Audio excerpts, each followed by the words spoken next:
Picture this, 6 a.m. on a Tuesday morning, and I'm watching some HOA goon with a reciprocating saw literally cutting through my water line. The screech of metal on metal echoing across the lake. Sparks flying onto my gravel driveway while this guy in a cheap suit stands there filming it like he's documenting some kind of victory. That's the moment I realized Veronica Brightwell, our HOA president and professional nightmare, had just made the biggest mistake of her life.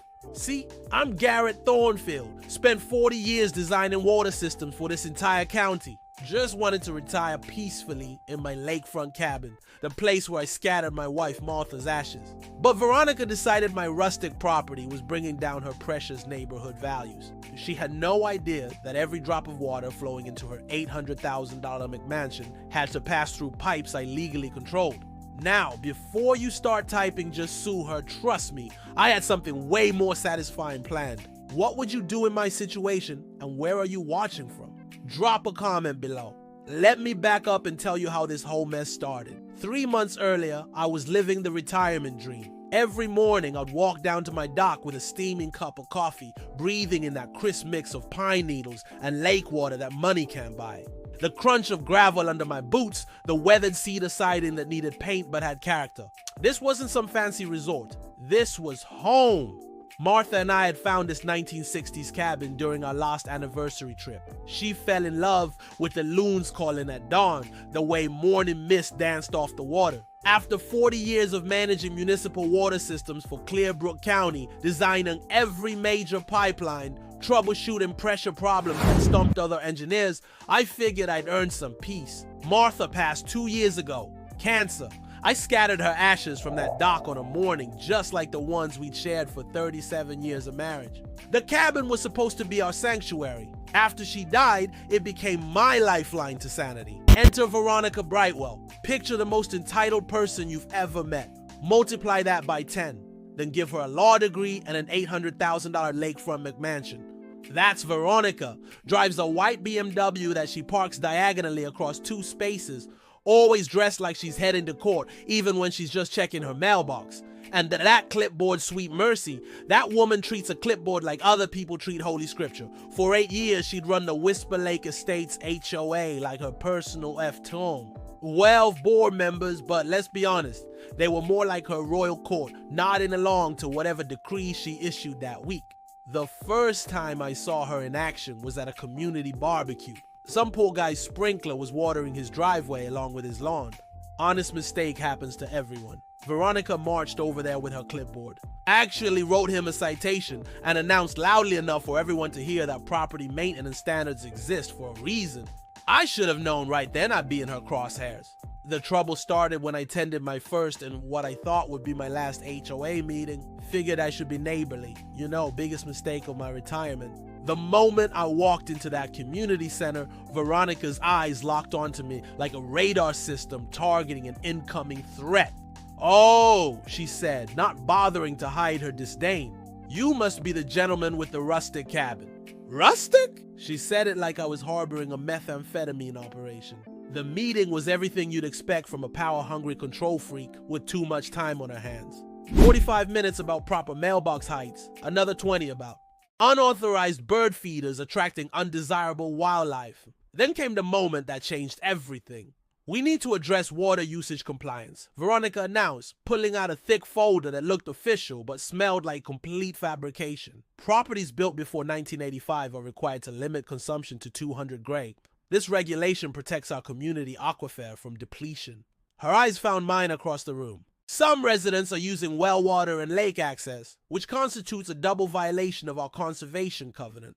Now, I'd spent 4 decades in water management. Back in my early days, I'd learned that developers often create HOA rules without understanding actual water law grandfathered properties usually can be retroactively bound by covenants they never agreed to. But before I could point out this legal reality, she was already steamrolling to the next agenda item. The meeting ended with her approaching me directly. "Mr. Thornfield," she said, her voice dripping with manufactured concern. "I do hope you'll bring your usage into compliance voluntarily. It would be unfortunate if we had to take more decisive action." 2 weeks later, the certified letter arrived. $5,000 in water violation fines based on an emergency board vote that violated every rule of proper HOA governance. 30 days to pay up and install monitoring equipment or face utility shut off. That's when I realized this wasn't about water conservation or property values. This was about power and control. This was about forcing out anyone who didn't fit Veronica Brightwell's vision of lakefront perfection. She'd picked the wrong old engineer to intimidate. You know that feeling when someone pokes a sleeping bear. Well, Veronica was about to find out what happens when you mess with a retired engineer who's got nothing but time and 40 years of technical expertise. Her first move came exactly 2 weeks after that threatening letter. I was out on my dock at sunrise, enjoying the smell of coffee mixing with morning mist, when I heard the rumble of diesel engines echoing across the water. 3 trucks pulled into my driveway at 7 a.m. Sharp because apparently Veronica believes in psychological warfare through sleep deprivation. Out stepped 2 guys in matching polo shirts carrying clipboards and official-looking badges. Behind them, Veronica emerged from her BMW like a general surveying a battlefield. The sound of truck doors slamming was probably the most aggressive noise this peaceful lake had heard in years. "Mr. Thornfield," she called out, her voice carrying that fake sweet tone people use when they're about to ruin your day. "These are certified water compliance inspectors. We're here to install monitoring equipment on your well pump." I walked over, still holding my coffee mug.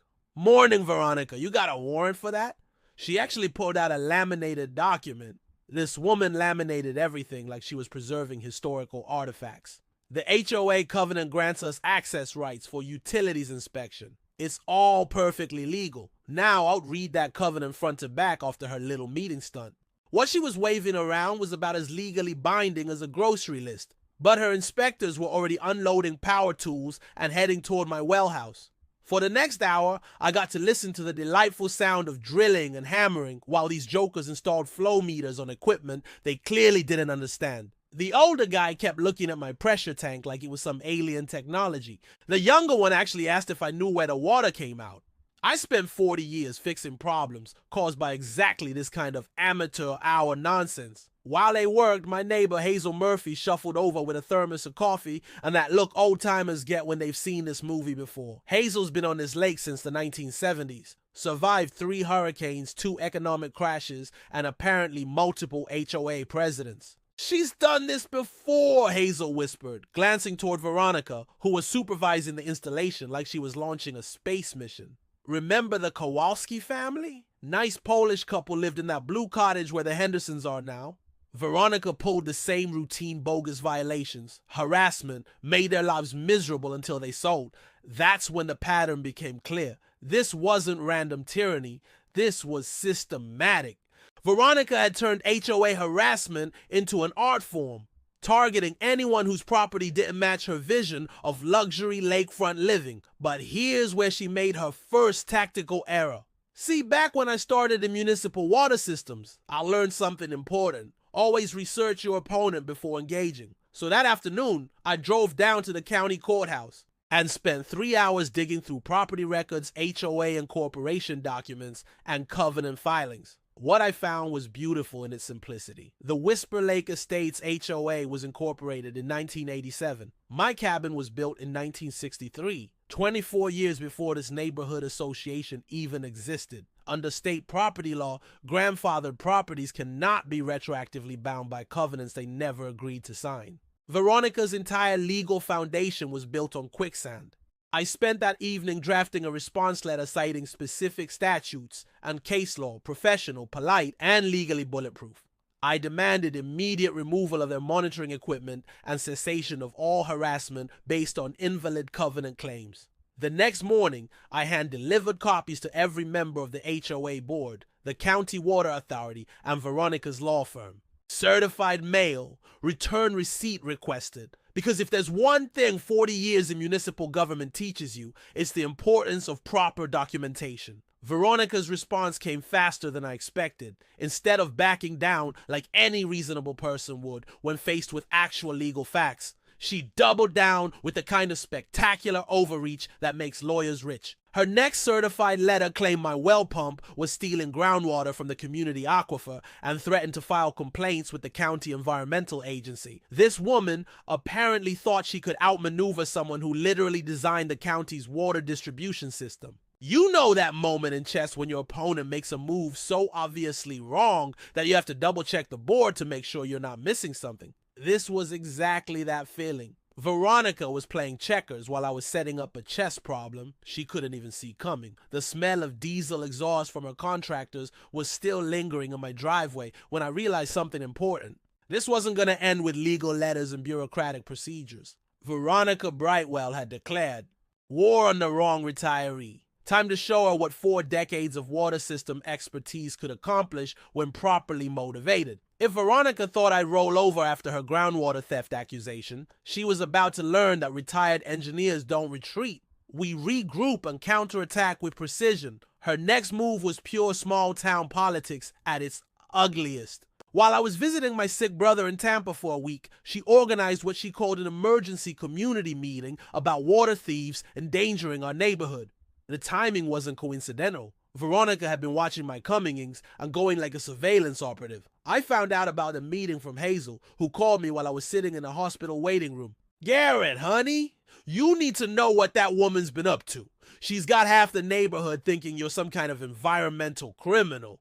Apparently, Veronica had gone full propaganda mode. She printed flyers with my photo taken from the county water department website without permission, claiming I was depleting the aquifer for personal gain while honest families watched their wells run dry. She even organized carpools to pack the meeting with newer residents who didn't know the first thing about local water systems. The really clever part was her fear campaign. She told people that old-timers like me were grandfathered into unlimited water usage that would eventually drain everyone else's wells. Complete nonsense, but effective nonsense if your audience doesn't understand hydrogeology. But Veronica made one crucial mistake. She scheduled the meeting for Thursday night, and I came home Wednesday. Thursday evening, I walked into that community center carrying my laptop, a portable projector, and 40 years of county water data. The place was packed. Probably 60 people. Biggest HOA turnout in years. Veronica had positioned herself at the front like she was delivering a State of the Union address. She was mid-sentence, explaining how certain selfish individuals were threatening our children's water security when I cleared my throat from the back of the room. "Sorry, I'm late," I said loud enough for everyone to hear. Mind if I had some technical perspective to this discussion? The color drained from Veronica's face like someone had opened a valve. I set up my equipment while she sputtered about proper meeting procedures and scheduled speakers only. Then I put up my first slide. 40 years of county aquifer data showing water table levels completely stable with usage patterns that prove my cabin consumed less water than the average household because, it's just one guy living there. "Ms. Brightwell claims I'm stealing groundwater," I said, clicking to my next slide. "But artesian wells like mine tap a completely different water table than the municipal supply system. They're not connected. It's basic geology." I could see people in the audience looking confused, then annoyed as they realized they'd been fed complete misinformation. But I wasn't done educating them. "Here's something everyone should know," I continued, pulling up a county geological survey. "You can request your local water authority's aquifer data to debunk any bogus depletion claims. It's public information, and it shows exactly what I'm telling you. There's no water shortage here." That's when Frank Kowalski stood up from the middle of the room. Frank's a Vietnam vet built like a fire hydrant with the kind of quiet authority that makes smart people listen. "She did the same damn thing to us," he said, pointing at Veronica. "Lies. Harassment made our lives hell until we could not take it anymore and sold our place for half what it was worth." The room went dead silent except for the hum of fluorescent lights overhead. Suddenly, other voices joined in. The elderly Hendersons admitted Veronica had threatened them over their unauthorized vegetable garden. A young couple revealed she'd been fining them for their work van because it supposedly violated commercial vehicle restrictions. A disabled veteran named Carlos showed documentation proving Veronica had actually tried to ban his service dog from community areas. The pattern was undeniable. Veronica systematically targeted anyone who didn't fit her vision of a luxury community. Blue-collar retirees, young families, veterans, elderly folks on fixed incomes, anyone whose lifestyle didn't match her country club fantasies. That's when Veronica lost her composure completely. This is about maintaining property standards, she snapped, her professional facade cracking like ice in spring. Some people simply don't belong in a premium lakefront community. We have standards for a reason. The room erupted. People were shouting. Chairs were scraping. And Veronica's carefully orchestrated meeting had turned into a full-scale revolt against her reign of terror. But here's where things got interesting. While everyone was arguing, I noticed someone else had slipped into the back of the room. Janet Rodriguez from the County Water Authority. Janet and I had worked together for 15 years before I retired. She caught my eye and gave me a subtle nod. After the meeting dissolved into chaos and people started filing out, Janet approached me by the parking lot. The smell of cooling asphalt mixed with lake breeze created the perfect backdrop for what she told me next. "Garrett," she said quietly, "you should know Veronica's been filing false complaints with our office for 3 years. We've been building a harassment case against her." Game changer. If I thought Veronica would retreat after being publicly exposed as a serial harasser, I clearly underestimated the lengths a cornered narcissist will go to protect their kingdom. Her counterattack came with the subtlety of a freight train and twice the destructive potential. Monday morning, I woke up to find legal papers taped to my front door. Because apparently proper service was too dignified for this war. Veronica had hired Blackstone and Associates, a law firm that specialized in HOA enforcement and had the moral flexibility of a weather vane. They were seeking an immediate injunction to shut off water to my property, claiming imminent health emergency due to alleged septic contamination. The beautiful irony, she was claiming my septic system was polluting the very aquifer she'd spent weeks insisting I was stealing from. But here's where Veronica showed her true genius for manipulation. That same afternoon, the local newspaper ran a front-page story. Lake resident refuses water conservation compliance. The article painted me as a stubborn old-timer who flouts environmental regulations, while Veronica appeared as an environmental champion protecting precious community resources. Reading that piece was like watching someone describe a sunset as an explosion, technically accurate words arranged to create a completely false picture. The reporter had clearly gotten all his information from Veronica's legal team. No attempt to contact me. No investigation of the actual facts. Just regurgitation of her talking points wrapped in journalistic language. According to this masterpiece, I was single-handedly threatening the lake's ecosystem while refusing reasonable conservation measures. Now, most people would hire an expensive attorney at this point. But 40 years in municipal government teaches you something valuable. Sometimes the best defense is making your opponent prove their ridiculous claims in front of people who actually understand the subject. Instead of lawyering up, I filed a proc response representing myself. My counter-argument was beautifully simple. If Veronica wanted to claim environmental contamination, she could damn well prove it with actual evidence instead of speculation and hysteria. I demanded comprehensive soil and water testing at her expense conducted by certified environmental labs with results reviewed by county health officials. Environmental health claims require actual evidence, not the legal equivalent of throwing spaghetti at a wall to see what sticks. She actually suggested to people that Martha would be ashamed of my behavior if she were alive to see it. That crossed every line that mattered. Up until that moment, I'd been fighting defensively, responding to her attacks, correcting her lies, defending my rights. But when someone dishonors the memory of your late wife to score points in a petty neighborhood dispute, defensive stops cutting it.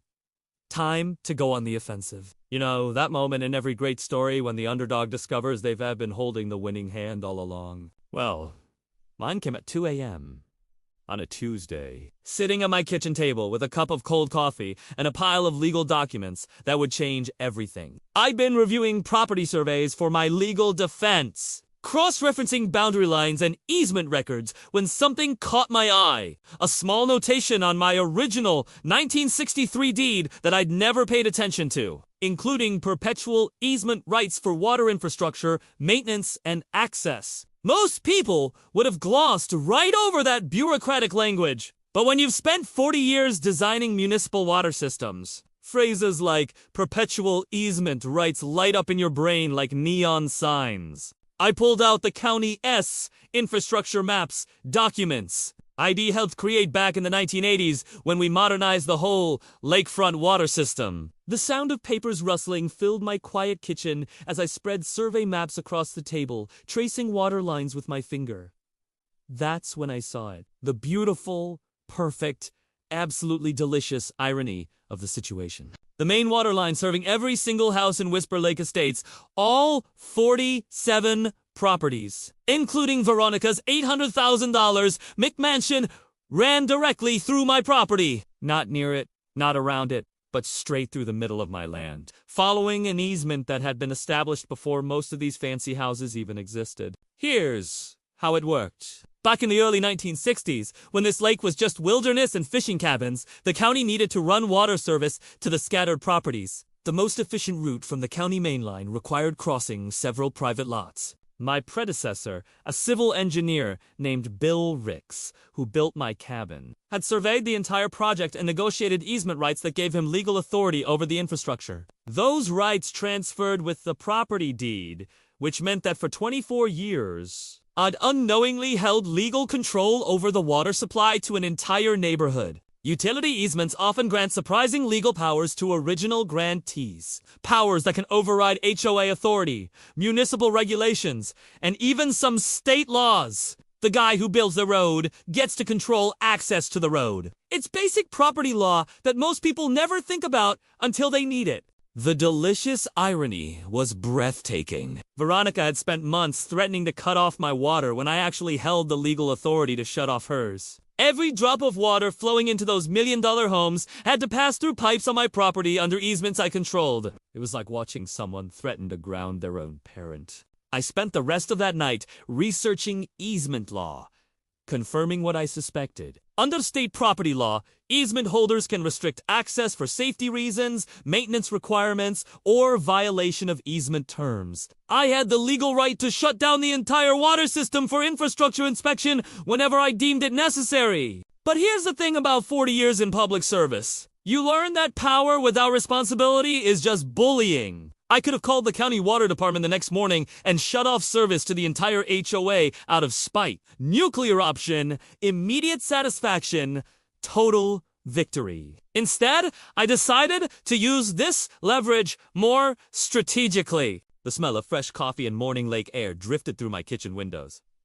as sunrise painted the water gold. Somewhere across that peaceful lake, Veronica Brightwell was probably sleeping soundly in her completely unaware that the man she'd deep been trying to destroy held the power to turn her luxury lifestyle into a very expensive camping experience. I folded those survey maps carefully, placed them in a manila envelope, and smiled for the first time in months.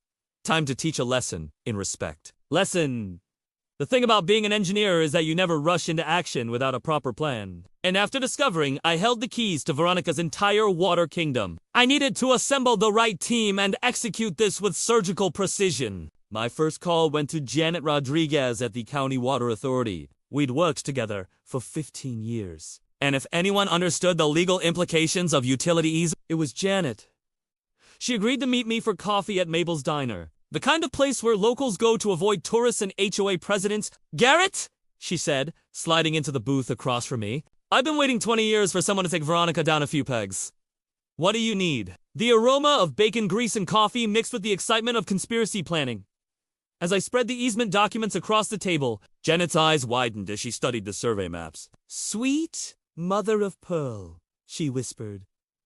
"You control their entire water supply." We spent 2 hours mapping out the legal strategy. Under state law, easement holders can invoke emergency maintenance protocols for infrastructure safety, which meant I could legally restrict water access for inspection and repair purposes. The key was doing it by the book with proper documentation and legitimate safety concerns. Janet agreed to provide technical support and county backing for any maintenance decisions. More importantly, she offered to attend the next community meeting as an official observer, lending government credibility to whatever bombshell I decided to drop. Next, I recruited Frank Kowalski. Frank had lived through Veronica's harassment campaign and had the kind of military bearing that commanded respect. Plus, he knew where all the neighborhood skeletons were buried, metaphorically speaking. We met at his garage while he worked on his classic Mustang, the smell of motor oil and determination filling the air. "You want to take her down?"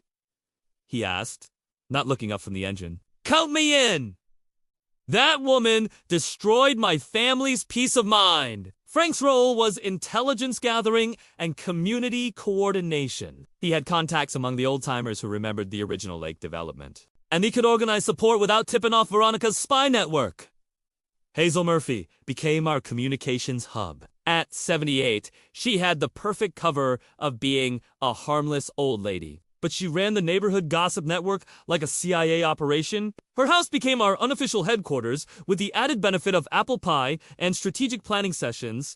"Honey," she said, pouring coffee while we reviewed our timeline. "I've been watching that woman terrorize this community for 8 years. It's time someone reminded her that respect works both ways." Dave Morgan from Morgan's Hardware provided technical support and equipment. Turned out Dave had a background in municipal engineering before opening his store, and he understood exactly how water systems worked. He also had access to the kind of professional-grade equipment that would make our documentation look official. "Here's something most people don't know," Dave explained while we examined pressure gauges and flow meters. "Municipal water systems have master shutoffs every 500 to 0 feet for maintenance purposes. They're usually disguised as utility boxers or manholes that nobody pays attention to. The beauty of our plan was its simplicity.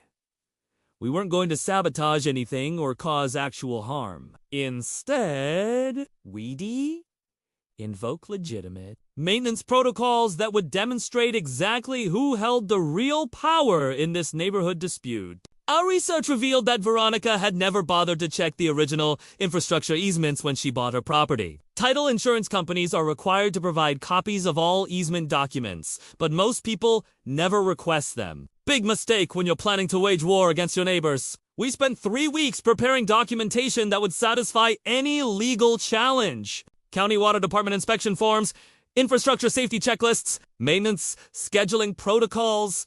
Everything an experienced water systems engineer would need to justify temporary service restrictions. The psychological strategy was equally important. We decided to let Veronica believe she was winning right up until the moment we revealed our trump card. Frank would spread word through his network that I was considering selling and tired of fighting. Hazel would mention to her bridge club that I seemed defeated and ready to give up. Meanwhile, I practiced my presentation until I could deliver technical information with the calm authority of someone who spent 4 decades managing critical infrastructure. No emotion, no personal attacks, just professional competence, explaining reality to people who'd been living in Veronica's fantasy world. The final piece was timing. We needed maximum witnesses for the revelation, which meant waiting for the next scheduled HOA meeting. But we also needed to coordinate with county officials and local media to ensure the story got told properly. As I sat on my dock that evening watching sunset paint the lake gold, while loons called in the distance, I felt something I hadn't experienced in months. Genuine excitement. Not for revenge, but for justice. For teaching a lesson about respect and community that would benefit everyone on this lake. The crunch of gravel under my boots as I walked back to the cabin sounded like the footsteps of inevitability. Veronica Brightwell was about to learn that real power doesn't come from bullying. It comes from knowing what you're talking about. Game time was approaching. You know that old saying about giving someone enough rope to hang themselves? Well, Veronica was about to weave herself a noose out of pure arrogance and overconfidence. Word had gotten back to her through the neighborhood gossip network that I was broken and ready to surrender. Frank had done his job perfectly, letting slip at the marina that I'd been asking about real estate agents and seemed defeated by all the legal pressure. Hazel had mentioned to her bridge club that I looked tired and was probably going to sell and move somewhere quieter. Seating strategically, her supporters clustered in the front rows for maximum intimidation, with newer residents who didn't know the full story filling the middle section. My allies were scattered throughout the room, maintaining the appearance that community support had evaporated. The turnout was incredible. 86 people packed into a space designed for 60, with folks standing along the walls and crowding the entrance. Word had spread that this would be the final confrontation, and nobody wanted to miss the show. Veronica opened the meeting wearing her best courtroom attire. Navy blue suit,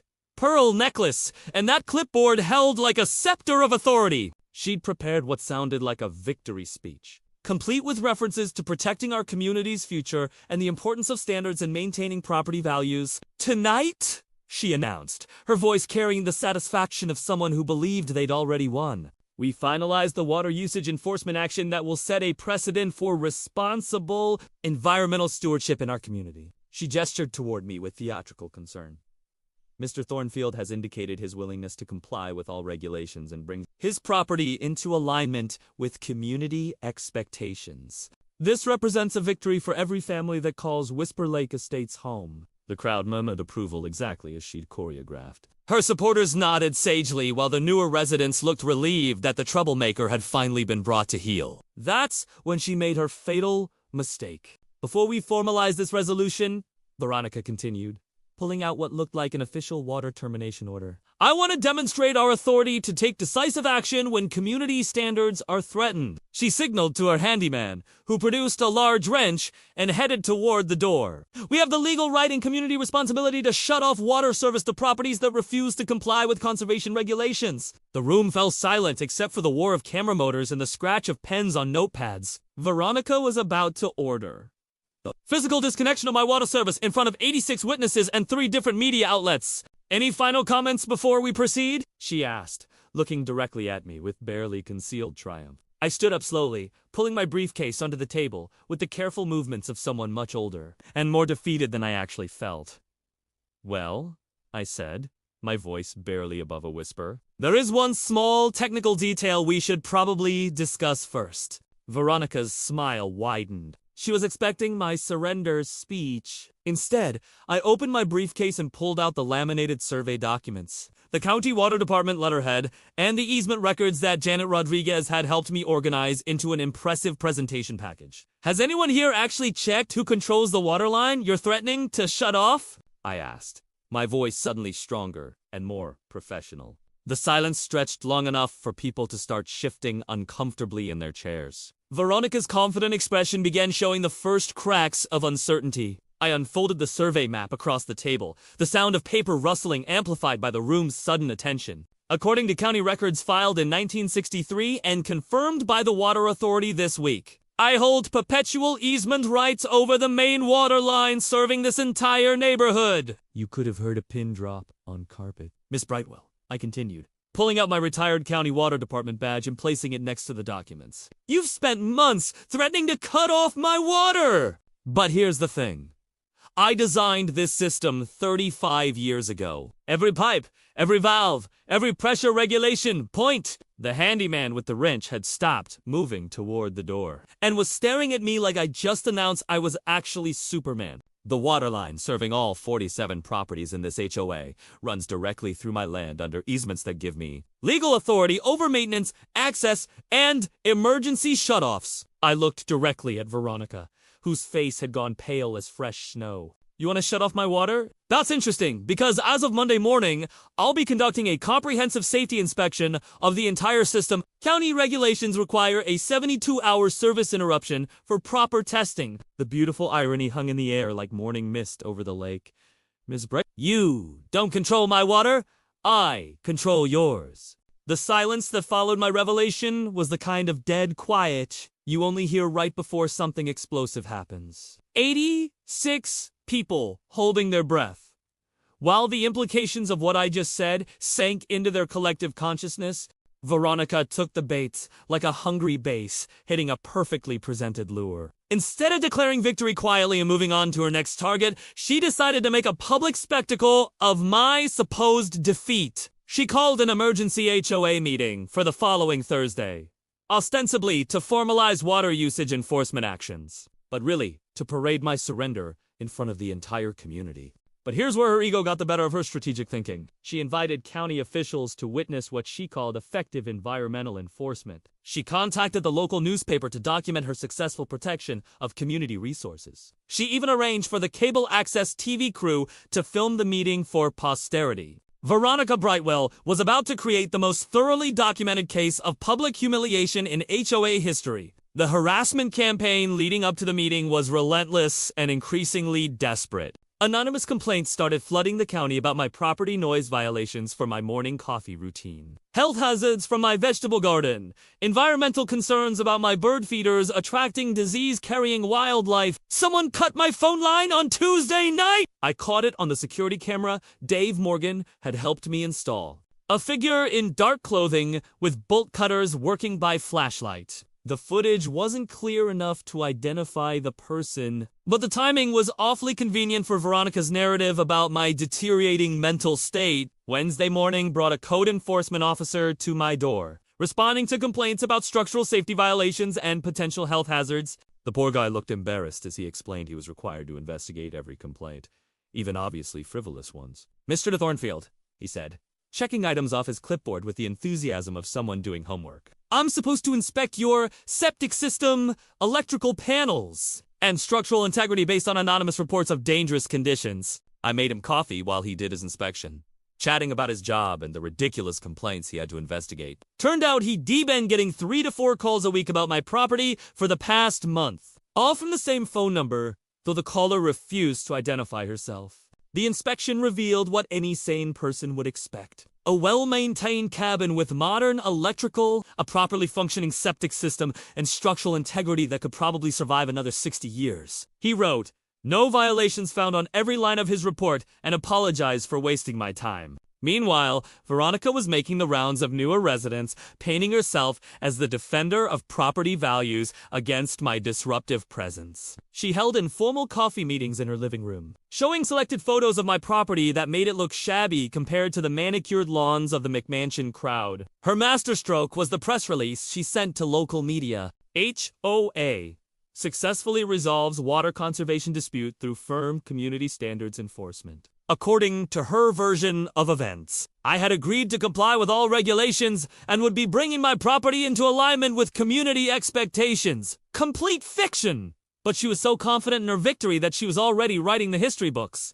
The beautiful irony was that while Veronica was busy planning her victory celebration, I was putting the finishing touches on documentation that would reveal her entire power. Structure as an illusion built on ignorance and intimidation. Janet Rodriguez stopped by Wednesday evening to review our presentation materials. The smell of fresh ink on County Water Department letterhead mixed with the evening lake breeze.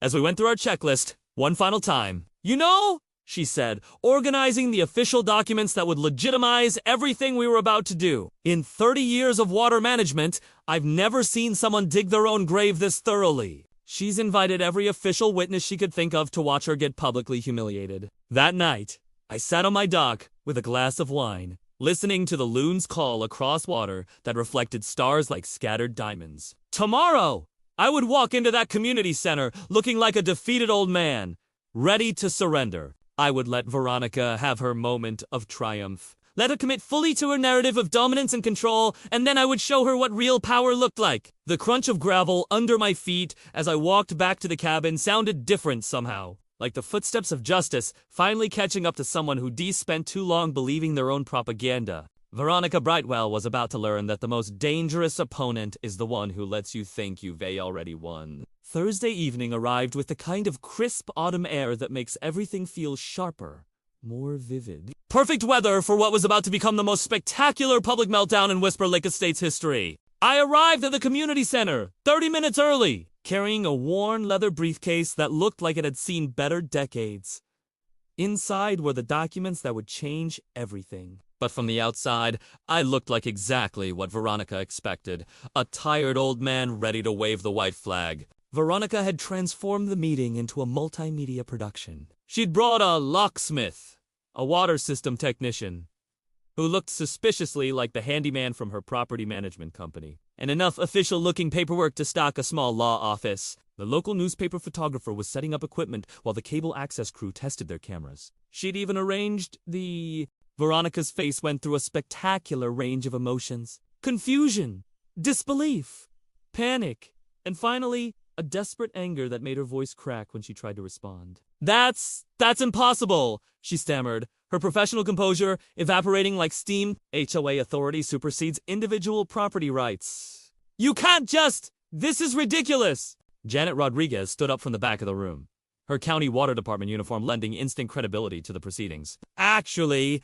Miss Brightwell, Mr. Thornfield is absolutely correct. I've reviewed the easement documentation, and it's all legitimate and properly filed. She walked forward, carrying an official folder with the county seal visible to everyone. Utility easements predate HOA authority by state law. The infrastructure serving this neighborhood crosses Mr. Thornfield's property under legal agreements that give him maintenance authority over the entire system. The newspaper photographer's camera flash started firing rapidly as he captured Veronica's deer in headlights expression. The cable access crew repositioned their equipment to get better angles of what was clearly becoming the most dramatic HOA meeting in local history. That's when Frank Kowalski stood up, his military bearing commanding immediate attention. She pulled the exact same scheme on my family 3 years ago. Fake violations, harassment, threatened shutoffs, all to force us out so her developer friends could buy our property cheap. A murmur rippled through the crowd as other voices began joining in. Carlos, the disabled veteran,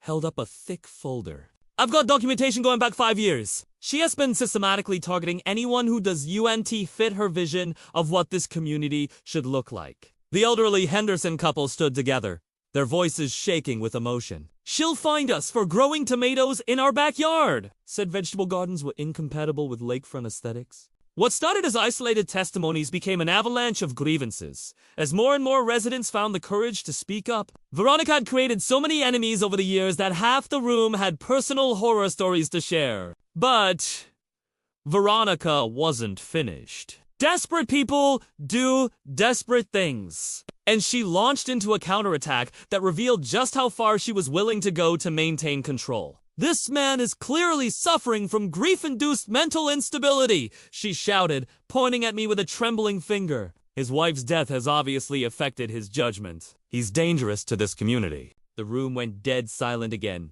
but this time the silence felt different, colder, more hostile. She just crossed a line that even her supporters couldn't defend. Furthermore, she continued, apparently oblivious to how badly she was damaging herself, I have contacts in the county attorney's office. This supposed easement nonsense won't hold up to proper legal scrutiny. I'll have injunctions filed by Monday morning. That's when County Sheriff Mike Davidson, who'd been standing quietly by the door for crowd control, stepped forward. Ms. Brightwell, I think you should know that. Rodriguez here has been documenting your false complaints to various county departments for the past 3 years. He pulled out his own folder thick with incident reports. Filing false emergency reports is a misdemeanor. Harassment of elderly residents is a felony. We've been building a case against you for quite some time. The color drained from Veronica's face as she realized that her network of official connections had become a web of evidence against her. But I wasn't done yet. I'd been patient, professional, and restrained throughout this entire ordeal. Now, it was time for the mic drop moment this situation deserved. I stood up, pulled out the master water system diagram I'd helped design decades ago, and spread it across the table for everyone to see. The sound of paper unfolding seemed unnaturally loud in the tense room. Miss Brightwell, I said, my voice carrying the calm authority of 4 decades in public service. You've threatened my home, attacked my character, and dishonored my wife's memory. You've terrorized this community for years, hiding behind fake authority and mad-up regulations. I pointed to the diagram, tracing the water line with my finger. But here's what you never bothered to learn about the infrastructure you thought you controlled. This main line has a master shutoff valve located exactly here. I tapped a spot on my property right next to my tool shed. The room was so quiet you could hear the fluorescent lights humming overhead. I have the legal authority, technical knowledge, and moral justification to shut off water to this entire neighborhood. But unlike you, I believe in using power responsibly. I looked directly into her eyes. Consider this your notice. The harassment stops now. The fake violations end today. And if you ever mention my wife again, you'll discover just how uncomfortable life can become when your water pressure starts having mysterious problems. Spontaneous applause erupted from the crowd, starting with Frank and spreading through the room like wildfire. Even some of Veronica's former supporters were clapping, finally understanding who the real bully had been all along. Justice served ice cold with perfect timing. The aftermath of that meeting was like watching dominoes fall in perfect sequence. Within 48 hours, Veronica Brightwell submitted her resignation from the HOA board for personal reasons. Though everyone knew the real reason was that staying would have meant facing a recall vote she could possibly win. Her high-powered law firm quietly dropped all pending legal actions. Probably after someone explained the difference between actual law and HOA wishful thinking. The county attorney's office, meanwhile, decided not to pursue harassment charges after Veronica agreed to 200 hours of community service. Specifically helping with the lake conservation project she'd spent years claiming to champion. Sometimes the universe has a sense of humor that would make Shakespeare jealous. The new HOA board election was a thing of beauty. Frank Kowalski ran for president on a platform of neighbors helping neighbors instead of neighbors terrorizing neighbors. He won with 83% of the vote. The new bylaws included term limits, transparency requirements, and my personal favorite, a rule that any enforcement action had to be approved by 60% of residents. Not just whoever happened to hold a clipboard that week. Turns out that HOA bylaws can be amended if 75% of owners vote for changes. Something Veronica had conveniently never mentioned during her 8-year reign of terror. The community adopted what we call the Neighbor First policy, which prioritized assistance and education over fines and harassment. But here's where the story gets really good. I used my newfound reputation as the guy who brought down the neighborhood tyrant to propose something the community had never considered. A complete upgrade of the water system I'd been legally responsible for all along. Using my easement authority and 4 decades of engineering experience, I coordinated a voluntary infrastructure improvement project that saved every household about $400 annually in utility costs. The new energy-efficient pumps hummed quietly instead of the old system's constant groaning. And the digital monitoring equipment I installed meant no more mysterious pressure drops or water quality issues. The whole project cost the community nothing except the materials. I donated my labor as a gift to neighbors who'd finally learned how to be neighborly. Most importantly, I established the Martha Thornfield Lake Conservation Scholarship in my wife's memory. The fund sponsors environmental engineering studies for local students, and it's already helping 3 kids pursue careers in water resource management. Martha always said education was the best investment in any community's future. The annual Lake Community Day Festival we started has become the neighborhood's biggest event. Instead of HOA meetings focused on violations and complaints, we now have potluck dinners, group dock maintenance projects, and a winter emergency response network that actually helps people instead of fining them for snow removal violations. The aroma of grilled burgers, mixing with the sound of children playing by the water, has replaced the tension and fear that Veronica's regime had created. Property values have actually increased, not because of aggressive enforcement, but because people want to live in a community where neighbors support each other through difficulties instead of punishing differences. As for Veronica herself, she quietly moved away after her husband got a promotion that required relocating to another state. Word is, she's much quieter in her new neighborhood, though whether that's genuine change or just better strategy remains to be seen. Bullies don't always learn, but they can definitely be stopped when communities refuse to tolerate their behavior. The real lesson here